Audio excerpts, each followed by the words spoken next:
प्रिय मित्रों, स्वागत है आपका आपके अपने चैनल स्टडी विद प्रदीप पे। दोस्तों, जैसा कि आप जानते हैं कि बीच में 2-3 दिन क्लास आपकी बंद थी क्योंकि सीटेट का एग्जाम था, तो उसमें हम बिजी थे। तो आज हम लोग स्टार्ट करने चल रहे हैं अपनी टीजीटी पीजीटी की जो क्लासेस हमारी हैं वो लगातार आगे बढ़ रही हैं और इसमें हम लोग एनसीईआरटी की क्लास कर रहे हैं। 7वां चैप्टर क्लास 11th का पढ़ रहे हैं, जिसमें आज हम लोग केचुआ के बारे में अध्ययन करने वाले हैं। आपको बताते चलें कि केचुआ से हर एक बार एग्जाम में 2 से 3 प्रश्न पूछे गए हैं। केचुआ, काकरोच और फ्रॉग से मिला करके 2 से 3 क्वेश्चन पूछे गए हैं और ये एनसीईआरटी के महज 3 पन्ने पढ़ करके आप बड़े आराम से इन प्रश्नों को कर सकते हैं। जिन मित्रों को डाउट हो, अगर वो एनसीईआरटी को ध्यान से पढ़ेंगे लाइन वाइज, तो उनके द्वारा डाउट सारे क्लियर हो जाएंगे और उनके सारे प्रश्न यहीं से सॉल्व हो जाएंगे। मैं उम्मीद करता हूं कि आपने इसे पढ़ा होगा। आप बस इसे रिवीजन के तौर पे ध्यान से देखते जाइए, पढ़ते जाइए। चैनल पे नए हो तो चैनल को सब्सक्राइब कर लीजिए, अपने मित्रों को भी शेयर कर दीजिए। चलिए केचुआ को शुरू करते हैं और केचुआ को आगे तक ले चलते हैं। पहले तो आप ये बताइए, केचुआ किस संघ का प्राणी है? मैं उम्मीद करूंगा कि आप बता सकते हैं, फिर भी आगे मैं बताऊंगा आपको। चलिए, सबसे पहले यहाँ पे हम केचुआ के बारे में अध्ययन करेंगे। केचुए लाल भूरे रंग के स्थलीय अकशेरुकी प्राणी होते हैं। मैंने बताया था कि जीव जो होते हैं 2 प्रकार के होते हैं। एक को हम लोग कशेरुकी प्राणी कहते हैं, एक को अकशेरुकी कहते हैं। इंग्लिश में से क्या कहा जाता है? नॉन कार्डेट कहा जाता है, और जो कशेरुकी होते हैं उसे कार्डेट कहा जाता है। क्लियर है? जो कि नम मिट्टी के ऊपरी सतह में निवास करते हैं। जो नम मिट्टी होती है, मुलायम मिट्टी होती है, उसके ऊपरी सतह में पाए जाते हैं। ठीक है, आप में से ज़्यादातर लोग सीटेट का एग्जाम दे रहे होंगे। कैसा पेपर जा रहा है आप जरूर बताइएगा। मुझे तो लग रहा है पेपर अच्छा है, हर बार की तरह ही पेपर आया है। फिर भी आप बताइएगा कि आपका स्कोर कितना तक जा रहा है, कमेंट कर जरूर बताइएगा। और अगर आप नहीं दिए हैं, तो अगर आप पास हैं तब तो कोई बात नहीं, लेकिन नहीं पास हैं तो आपको जरूर देना चाहिए, क्योंकि आगे डीएसएसबी और केबीएस में और आर्मी स्कूल में बम्पर वैकेंसी आने वाली है 2022 में। ठीक है, और कल का वीडियो आप मिस मत करिएगा। कल के वीडियो में हम कुछ आपको बहुत बेहतरीन चीज़ सुनाने वाले, कुछ नया एपिसोड लेकर के आ रहे हैं आपके लिए, तो कल आप जरूर देखिएगा। ठीक है, तो बात यहाँ आप कर रहे थे और बता दीजिएगा सीटेट में आपका स्कोर कैसा हो रहा है। देखिए, टेट में और सीटेट में बहुत सारे सिलेबस होते हैं, तो उनको कवर करना इतना आसान नहीं होता है। फिर भी हम यूपी टेट का प्रैक्टिस पेपर चलाने की कोशिश कर रहे हैं। अगर आप सबकी सहमति होगी तो हम जरूर चलाएंगे। 1 जनवरी को हमारा प्रयास है कि हम आपको कुछ उसके इम्पॉर्टेंट क्वेश्चन आपको प्रोवाइड कराएं और देखेंगे कैसा आपका रिस्पांस रहता है, फिर उसके हिसाब से आगे की प्लान करेंगे। तो बात कर रहे थे, जो कि नम मिट्टी के ऊपरी सतह पर निवास करते हैं। दिन के समय, ध्यान से देखिएगा, मेरी बात को एक एक गौर से सुनिएगा। ठीक है, दिन के समय ये जमीन के अंदर स्थित बिलों में रहते हैं। कहाँ रहते हैं? जमीन में बिल बनाते हैं और उसी बिल के अंदर होल में रहते हैं, जो कि ये मिट्टी को छेद करके निगल कर बनाते हैं। ठीक है, बगीचे में अपने द्वारा एकत्रित उत्सर्जी मल पदार्थों के बीच ढूंढे जा सकते हैं। जो इनके द्वारा मल पदार्थ निकलते हैं बागों में, बगीचों में, जो इनका मल पदार्थ होता है, यानी जो मिट्टी के रूप में निकलता है, उनमें अगर ढूंढा जाए तो ये दिखाई पड़ जाते हैं। आपने देखा भी होगा, बरसात के दिनों में अक्सर दिखाई पड़ते हैं। ठीक है, इन उत्सर्जी मल पदार्थों को कृमि, छिप्त या वार्म कास्टिंग कहते हैं। क्या कहते हैं? वार्म कास्टिंग कहते हैं। फेरेतिमा के बारे में आपने बहुत सारा पढ़ा होगा बीएससी में, आपने जब पढ़ा होगा बीएससी फर्स्ट ईयर में, हम लोगों के सिलेबस में था। और लुब्रिकन्स, भारतीय कछुए नहीं, माफ करिएगा, केचुए का नाम है। क्या है? भारतीय केचुए का नाम है। ठीक है, अब आप इन पे डायग्राम को देख लीजिए ध्यान से। यहाँ पे देखिए, पुरोमुख है, प्रोस्टमियम है। ठीक है, उसके बाद यहाँ पर मुखद्वार है, उसका क्लोइटेलम है, और ये देखिए विखंड है, गुदा है। इनके बारे में सारी चीज़ें दी गई हैं, तो इनको ध्यान से देख सकते हैं, आप समझ जाएंगे। ठीक है, चलिए आकारकी की बात करते हैं और आकारकी में इनके समझते हैं क्या क्या दिया गया। ठीक है, एक बार 1 मिनट आप पूछ लीजिए। हाँ देखिए, इनका शरीर लंबा होता है और लगभग 100 से 120 समान खंडों में कटा होता है। ठीक है, बटा होता है, कटा होता है। ठीक है, छोटे छोटे खंड होते हैं और सभी खंड समान होते हैं। मैंने शुरुआत में सेगमेंटेशन में आपको बताया था कि जब किसी जीव के सभी खंड बराबर होते हैं तो इस प्रकार के सेगमेंटेशन को हम लोग कहते हैं मेटामेरिक सेगमेंटेशन कहते हैं, तो उसी को मेटामर्स कहा जाता है। ठीक है, पृष्ठ तल पर एक गहरी मध्य रेखा, ठीक, जिसे पृष्ठ रक्त वाहिनी दिखाई देती है।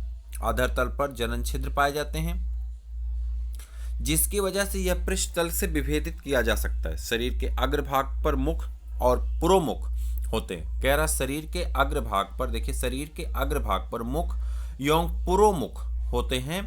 पुरोमुख एक पाली यानी लोब है, जो मुख को ढकने वाली एक कैसा है, फान नुमा, यानी फन, जो सांप का फन होता है, फन नुमा संरचना होती है। ठीक है, अब देख लीजिए यहाँ पे कह रहा है एक मुख होता, एक परोमुख होता। तो पुरोमुख देखिए ये है आपका जो है, यहाँ पे देखिए पुरोमुख है और उसके नीचे क्या है आपका मुख द्वार है, मुख पाया जाता है। ठीक है, ये सांप का फन जैसे होता है उसी प्रकार का निकला होता है, पुरोमुख कहते हैं। ठीक है, तो इसे क्या कहते हैं, पुरोमुख। आगे चले,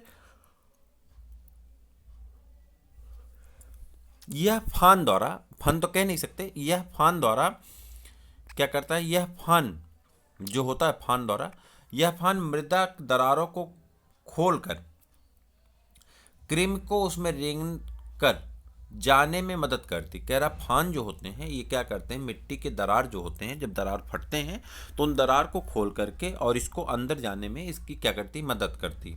पुरोमुख एक संवेदी संरचना है। कैसी संरचना है, पुरोमुख एक संवेदी संरचना यानी सेंसरी आर्गन है। ठीक है, कैसी संरचना है, सेंसरी संरचना है। शरीर का यह का पहला खंड, शरीर का पहला खंड परितुंड पेरिस्टोमियम या मुखखंड होता है, जिसमें मुख स्थित होता है।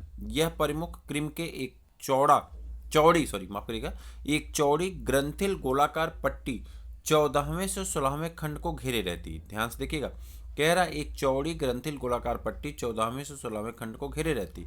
इन ग्रंथिल ऊतक वाले खंड को पर्याडिक, ठीक कहते हैं, क्या कहते हैं, पर्याडिक कहते हैं या क्लाइटेलम कहते हैं। क्या कहते हैं, क्लाइटेलम कहते हैं। आप इंग्लिश वाला याद करिए, आसान होगा, क्लाइटेलम कहते हैं। ठीक, इस प्रकार शरीर 3 प्रमुख भागों अग्र परणायिक, परणायिक और पश्च परणायिक खंडों में विभक्त हो जाता है। ठीक, 14वां, 15वां और 16वां। ठीक, 5 से 9 खंडों के अंतरखंडी खांचों के अधर पार्श्वी भाग में 4 जोड़ी शुक्र ग्रहिका रंध्र स्पर्मिथिकल अपर्चर पाए जाते हैं। स्पर्मिथिकल अपर्चर पाए जाते हैं। कितने जोड़ी होते हैं, 4 जोड़ी होते हैं। 4 जोड़ी स्पर्मिथिकल क्या पाए जाते हैं, थीकल अपर्चर स्थित होते हैं। एकल मादा जनन क्षेत्र 14वें खंड,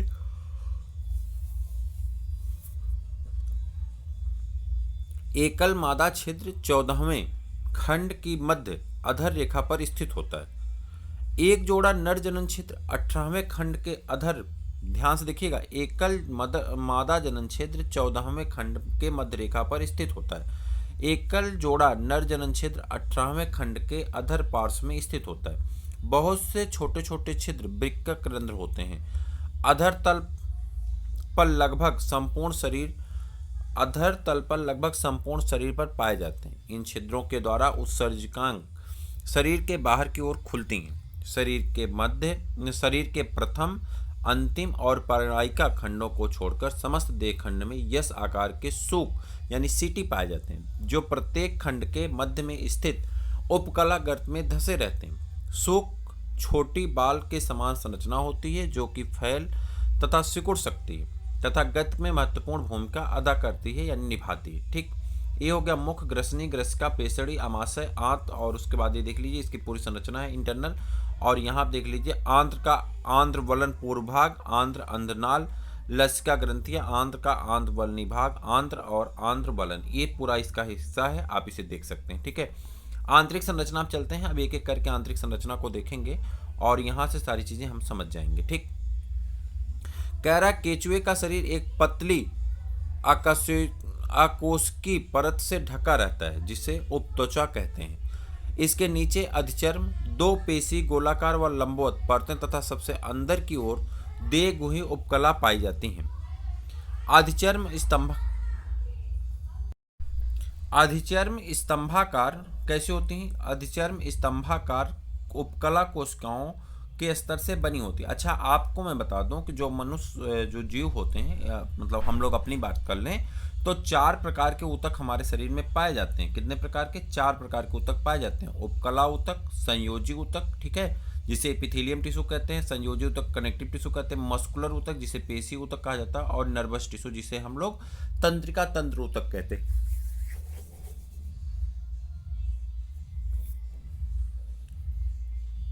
उपकला ऊतक को 2 भागों में बांट दिया गया, सरल उपकला ऊतक और कौन सा, संयुक्त उपकला ऊतक। सरल उपकला ऊतक को 3 भागों में बांट दिया गया, किसमें किसमें, स्क्वेमास, कॉलमनार और, जल्दी बताइए, स्क्वेमास, कॉलमनार और एक और होता है जिसका नाम क्या है, क्यूबाइडल। ठीक, तो कह रहा अधिचर्म स्तंभाकार उपकलाऊतक कोशिकाओं के स्तर से बनी हुई होती हैं। इसमें अन्य प्रकार की कोशिकाएं जैसे कि स्रावी ग्रंथि कोशिकाएं भी सम्मिलित हैं। आहार नाल शरीर के प्रथम से अंतिम खंड तक एक लंबी सीधी नली के रूप में उपस्थित होती है। प्रथम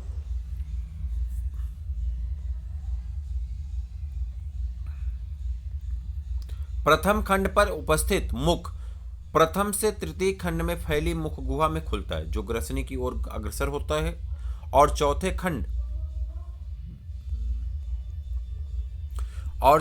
खंड में खुलती है। ग्रसनी एक छोटी सक्रिय नलिका में खुलती है जिसे ग्रसिका कहते हैं। यह 5वें से 7वें खंड तक पाई जाती है तथा एक पेसड़ी 8वें और 9वें खंड तक चलती है। यह सड़ी पत्तियों और मिट्टी आदि के कणों को पीसने में मदद करती है। आमाशय 9 से 14 खंड तक स्थित होता है। केचुए का भोजन सड़ी गली पत्तियां और मिट्टी में मिश्रित कार्बनिक पदार्थ होते हैं। आमाशय में स्थित कैल्सीफेरस ग्रंथियां ह्यूमस में उपस्थित ह्यूमिक अम्लों को उदासीन बना देती हैं। आंत 15वें खंड में आरंभ होकर के अंतिम खंड तक एक लंबवत नलिका के रूप में चलती है। किसकी बात हो रही है? इंटेस्टाइन की। आंत की 15वें खंड से अंतिम खंड तक चलता है। ठीक 26वें खंड में आंत में एक जोड़ी छोटी और शंक्वाकार आंतरिक अंधनाल निकलती है, जो आंत के विशेष गुण को 26वें खंड से प्रारंभ होता तथा अंतिम 23वें और 25वें खंड को छोड़कर के पृष्ठीय भाग के अंतर्बलन भित्ति भंज में पाया जाता है। इसे आंतर्बलन कहते हैं।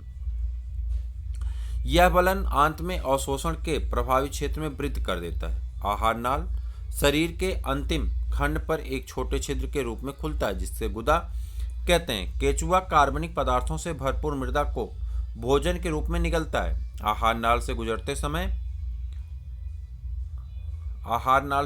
समय पाचक रस एंजाइमों का स्राव होता है, जो कि पदार्थों के साथ घुल मिल जाता है, और ये एंजाइम जटिल भोज कणों को सूक्ष्म अवशोषण योग्य कण में बदल देते हैं। ये सरल अणु आहार नाल झिल्ली द्वारा अवशोषित करके उपयोग में लाए जाते हैं। फिरितिमा यानी केचुए का रुधिर परिसंचरण तंत्र बंद प्रकार का होता है। किस प्रकार का होता है? बंद प्रकार का होता है, जिसमें रुधिर वाहिकाएं कोशिकाएं हृदय द्वारा होता है।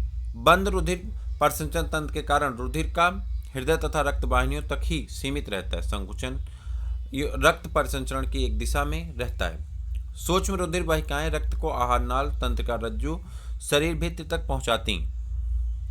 रुधिर ग्रंथियां चौथे, 5वें और 6ठे देह खंड में पाई जाती हैं। ये ग्रंथियां हीमोग्लोबिन तथा रक्त कोशिकाओं के निर्माण करती हैं, जो रुधिर प्लाज्मा में घुल जाती है, जिसकी प्रकृति भक्षकार होती है। केचुए में विशिष्ट श्वसन अंग तंत्र नहीं होता है। श्वसन गैसीय विनिमय द्वारा होता है, जो कि इसकी सतह किससे होता है? शरीर के ऊपरी त्वचा से होता है।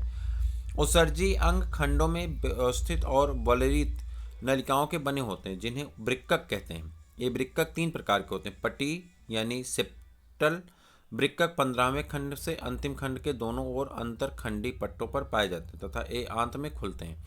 अद्यावर्णी वृक्कक जो शरीर की देह भित्ति के आंतरिक आस्तर पर तीसरे खंड के अंतिम खंड तक चिपके रहते हैं तथा शरीर की सतह पर खुलते हैं।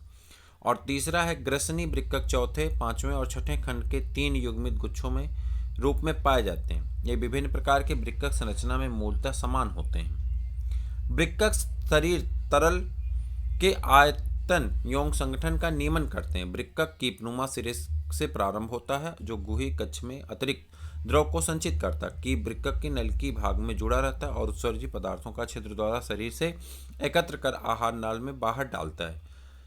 तंत्रिका तंत्र मूलतः खंडी गुच्छिकाओं यानी गैंग्लिया के रूप में पाए जाते हैं। दोहरी और तंत्रिका रज्जु में व्यवस्थित होते हैं। बहुत से तंत्रिका कोशिकाएं इकट्ठी होकर के गुच्छिका का निर्माण करती हैं। अग्र सिरे पर तीसरे व चौथे खंड में तंत्रिका रज्जु 2 सिरों में विभक्त होकर पार्श्वतः ग्रसिका को घेरते हुए पृष्ठीय सतह पर प्रमस्तिष्क गुच्छिका से मिलती। इस प्रकार तंत्रिका वलय बन जाता है। तंत्रिका वलय प्रमस्तिष्क गुच्छिका के साथ मिलकर मस्तिष्क का निर्माण करती है। प्रमस्तिष्क गुच्छिका वलय की अन्य तंत्रिकाओं के साथ मिलकर संवेदी आवेशों और पेशी अनुक्रियाओं को समाकलित करती है। संवेदी तंत्र में आंख का अभाव होता है, लेकिन इसमें कुछ प्रकाश और स्पर्श संवेदी अंग ग्राही कोशिकाएं विकसित होते हैं, जो प्रकाश की तीव्रता के अंतर को महसूस कर सकते हैं तथा पृथ्वी के कंपन को भी महसूस कर लेते हैं। केचुए में विशेष प्रकार का रासायनिक संवेदी अंग स्वादग्राही होते हैं, टेस्ट रिसेप्टर पाए जाते हैं, ठीक है, जो कि रासायनिक उद्दीपकों के रूप में प्रतिक्रिया करते हैं। ये संवेदी अंग क्रीम के अग्रभाग में पाए जाते हैं। केचुए उभयलिंगी यानी हर्माफ्रोडाइट होते हैं, और आप जानते होंगे उभयलिंगी मतलब क्या होता है, तो आपको पता ही होगा, जिसमें नर और मादा दोनों अंग एक ही शरीर में पाए जाते हैं, अर्थात एक ही प्राणी में वृषण और अंडाशय तथा जनन अंग मिलते हैं। ठीक, इनमें 11वें व 10वें व 11वें खंड में 2 जोड़ी वृषण पाए जाते हैं। इनकी शुक्र वाहिकाएं 18वें खंड तक जाती हैं, जहां पे ये प्रोस्टेट वाहिनी में जुड़ जाती हैं। 2 जोड़ी सहायक अतिरिक्त ग्रंथियां 17वें तथा 19वें खंड में पाई जाती हैं। संयुक्त प्रोस्टेट और शुक्राणु वाहिनी 18वें खंड में अधर पार्श्व में एक जोड़ा नर जनन छिद्र द्वारा बाहर खुलती हैं। साथ ही 6ठे से 9वें खंड तक प्रत्येक खंड में एक जोड़ा थैलीनुमा संरचनाएं 4 जोड़ी शुक्राणु धमनियां पाई जाती हैं। यह मैथुन के दौरान शुक्राणुओं को प्राप्त कर संग्रहित करती हैं। एक जोड़ी अंडाशय 12वें तथा 13वें खंड के आंतरखंडी पट पर स्थित होता है। अंडाशय के नीचे अंडवाहिनी मुखिका पाई जाती है, जो अंडवाहिनी तक ही होती है। ये आपस में जुड़कर 14वें खंड के अधर तल पर मात्र एक मादा जनन छिद्र के रूप में बाहर खुलती हैं। शुक्राणुओं के आपस में आदान प्रदान की प्रक्रिया मैथुन के द्वारा होती है। जब एक क्रीम दूसरे क्रीम को पाता है तथा उनसे जनन द्वार एक दूसरे को सान्निध्य में आते हैं, तो वे अपने शुक्राणुओं से भरे थैलों को, जिन्हें शुक्राणुधर कहते हैं, बदल लेते हैं। पर्यायणिका की ग्रंथि कोशिकाओं द्वारा कोकून उत्पन्न कोकूनों में परिपक्व शुक्राणु व अंड कोशिकाओं तक तथा तरल जमा किए जाते हैं। निषेचन और परिवर्धन कोकून के अंदर होता है, जिसे क्रीम मृदा में छोड़ देता है। अंड व शुक्राणु कोशिकाओं का कोकून के अंदर ही निषेचन हो जाता है। क्रीम इन्हें अपने शरीर से अलग कर देता है, वह मृदा नम स्थान के ऊपर या अंदर छोड़ देता है। क्रीम भ्रूण कोकून में रहते हैं। लगभग 3 सप्ताह के बाद 4 की औसत से कोकून 2 से 20 शिशु क्रीम का निर्माण करते हैं। क्रीम में परिवर्धन प्रत्यक्ष होता है, अर्थात लार्वा अवस्था नहीं पाई जाती। केचुआ किसानों का मित्र कहा जाता है। यह मिट्टी के छोटे छोटे बिल बनाता है और मिट्टी में छिद्रित हो जाती हैं, जिससे बड़े पौधों की जड़ों के लिए वायु की उपलब्धता और उसका नीचे की ओर बढ़ना सुगम हो जाता है। इस प्रकार केचुए द्वारा मिट्टी को उपजाऊ बनाने की विधि या मिट्टी की उर्वरा शक्ति बढ़ाने की विधि को क्रीम कंपोस्ट खाद निर्माण कहते हैं। केचुए मछली पकड़ने के लिए प्रलोभक के रूप में प्रयोग भी किए जाते हैं। तो मित्रों, आज हम लोग यहीं पे इसको विराम देंगे और अगले वीडियो में हम लोग तिलचट्टा यानी काकरोच के बारे में पढ़ने वाले हैं। तो आप जल्दी से चैनल को सब्सक्राइब कर लीजिए, अपने मित्रों को शेयर कर दीजिए। फिर मिलते किसी और वीडियो में, तब तक के लिए इजाज़त दीजिए। जय हिंद।